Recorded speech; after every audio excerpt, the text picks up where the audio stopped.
to Unsightly Opinions. My name's Tamara. Today I am very excited because we have a lot of firsts happening. Not only have we passed 750 subscribers, which I am over the moon about. Thank you so very much. I appreciate every single one of you. It's amazing that we've gotten here so quickly. Before I get on to the other first that we have going on today, I want to ask you what you'd like to see for a celebration video. I want those comments down below, whether it's another Q&A, whether it's doing something silly, whether it's trying something I've never done before. I want to know what those video suggestions are so we can properly celebrate together. The second first that I am also excited about is I have my brand new filming space finally set up to a point that I can start filming some new content for you. There's a couple of little kinks that I have to hammer out in terms of lighting, but all in all, I think we're basically set up. I have my office to my right, I have my makeup set up to my left, and behind me I have two beautiful wallpapered bookshelves with a variety of bric-a-brac. I'm hoping this new background with these bookshelves and the knickknacks and the books is visually interesting for those of you who can see, but those of you who can't, I don't think you're missing out on much. It's just a bookshelf. But I haven't even gotten into what today's video is about,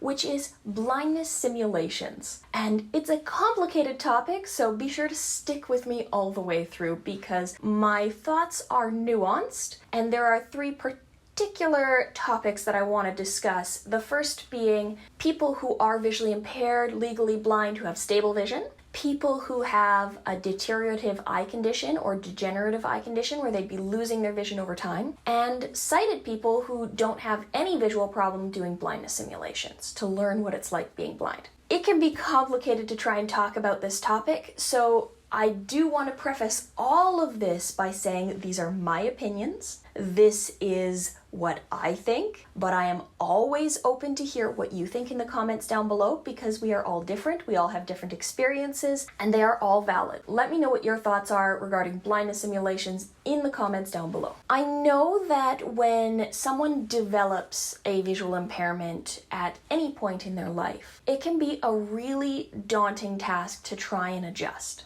And I know that it's a common practice at many rehabilitation centers to request or even demand that participants wear blindfolds to learn skills without vision. I know that can feel very isolating and really frustrating for a lot of people because we want to use our remaining vision to the best of our possibilities. Now, if your visual condition is stable, that's great. I think that the need for blindness simulations is less than if you have a degenerative condition. That being said, I do think blindness simulations have a place. When you are trying to develop secondary skills, particularly those that are auditory based or kinesthetically based, so touch or hearing based, you may want to limit your visual ability to focus on those senses more, to develop those skills so you have backup plans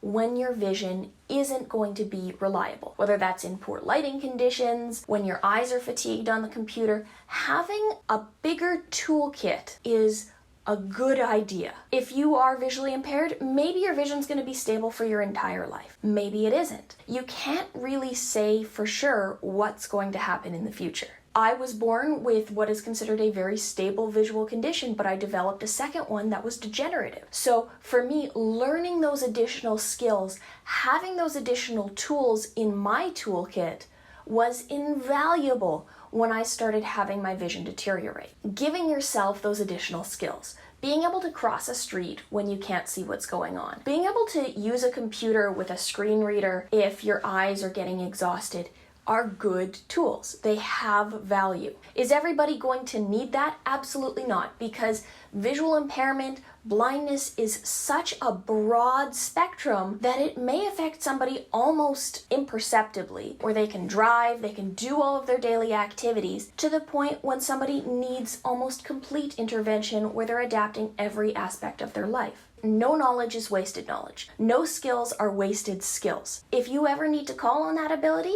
you already have it. You don't have to go through the struggle and the stress of relearning something or learning how to do something a different way when you're already going through a stressful situation of change when you can't rely on your vision. So do I think everybody needs to do it? No. But do I think that it can be useful in specific circumstances, like learning cane skills or learning how to navigate technology? Yeah, I do. Because I know that most of us rely on our vision and will rely on using as much of our vision as we can for as long as we can. So whatever you can do to give yourself as much opportunity as possible is a good thing. Now, let's talk about the second type of person. These are people with degenerative eye conditions like RP or Stargardt's or macular degeneration or glaucoma, things that will usually progress over time to varying degrees. For some people, that will mean that they will end up with no vision. For some people, that will mean that they will end up with severely limited vision. For some people, it'll be a very, very slow change and they're able to adapt on the go. In these circumstances, blindness simulations are far more important. If you know that you're going to be losing a significant amount of your vision, or you know that you aren't going to be able to rely on your vision in the future, developing those skills while you still can use your vision is going to be easier than trying to learn them when you don't have that vision to rely on.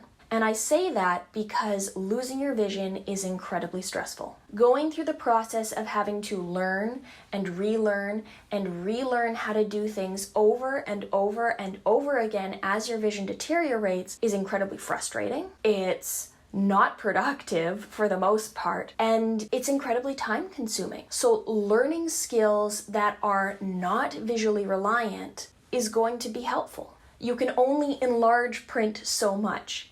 You can only make the screen on your computer so big before it becomes cumbersome and impossible to use. So learning non-visual skills, learning how to cross streets safely, learning those O&M skills for navigation, learning Braille if that's something that you feel is important to you, learning how to use a screen reader are all going to be incredible assets in your future. I'm a huge proponent of Braille. I think it's a fantastic tool, even if you're only using it to keep organized at home and label your jars and spices and cans. It can help you maintain your independence when you can't see. So again, do I think that everybody needs to do it if they have a degenerative condition?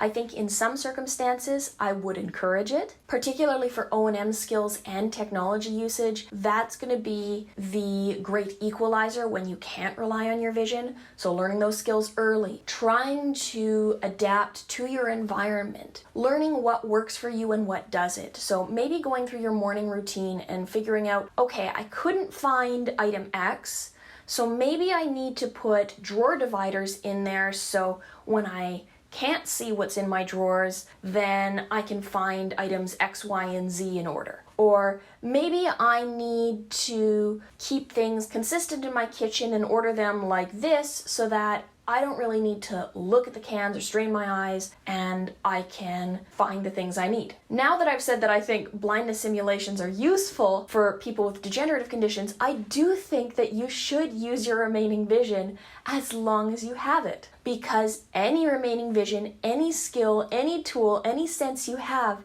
is going to give you some information that can be useful to do in your daily life. Not needing to rely on my vision, being able to just shut my eyes and move through my house smoothly, being able to just rest my eyes when they feel strained is a really important skill, and it's going to be vital as your vision deteriorates because your brain is going to want to strain more and more and more to try and see things that you're not going to be able to see. Now we get on to the third point, which is people who are sighted doing blindness simulations. This one is a lot more complicated because it can leave sighted people with a very unclear idea of what blindness is and how to function as a blind person. I have seen many people go through simulations who are in healthcare fields, who are in workplaces, who work for disability organizations, and it's supposed to give someone compassion to the challenge of doing things without sight. But I think that it can be really detrimental to a lot of people. I have found that many people react with sympathy rather than compassion. I find that a lot of people think that it's impossible, and it maintains that stereotype of incapability that simply isn't true with the right supports and skills. I think that it can be very frightening, especially if you're just dropped into the deep end and told to do something or navigate your environment without any real instruction. So I don't necessarily support blindfolding people to give them an idea of what vision is like. All that being said, there is a plus side. I know many people in the blindness and visually impaired community wish that they could just give sighted people glasses so that they could see through their eyes, so that they could have some level of understanding of what navigating through the world is like for them.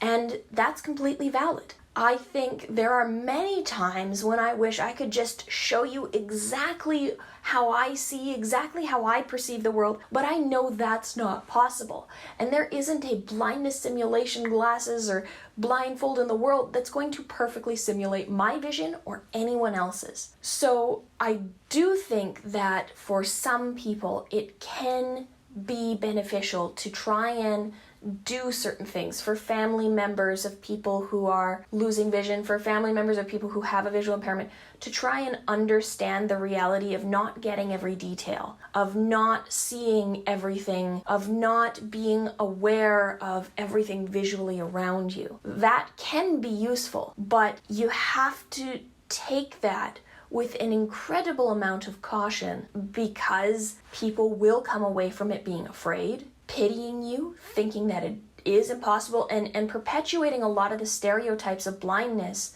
that we see in movies, in media, as this insurmountable obstacle. I think if somebody who is sighted really wants to do a simulation, or if somebody who is visually impaired or legally blind needs to give some perspective to a family member, it might have some value. But if you're just tossing people into the deep end and expecting them to take something positive away from that, you can't do that, because it's not going to be positive, it's not going to be productive, and it's not going to help that person understand what blindness is and is not. I have had more than 29 years to adapt to my vision loss. So I have all of the skills in my toolbox, and I'm learning new ones every single day that help me get by and learn how to do things in my world. To expect somebody who's only had a blindfold on for 5 minutes to understand those things is not realistic and not possible.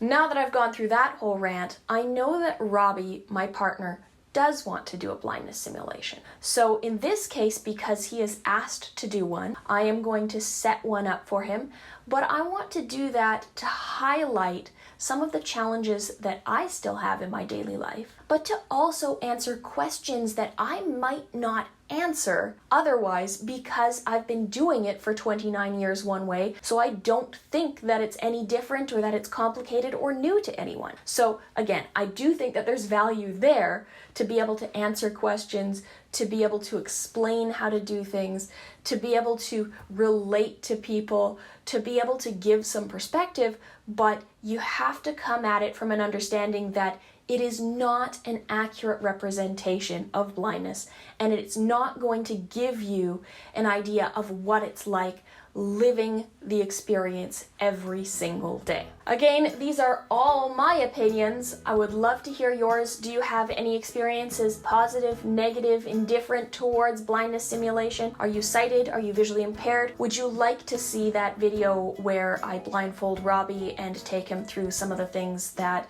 I think are useful skills as a visually impaired person, and teach him how I do things? And let me know about what you want to see for that 750 celebration video, and let me know what you think of the new set. But that's all I have for you today. I hope you enjoyed this video. I'll see you next time. Bye for now.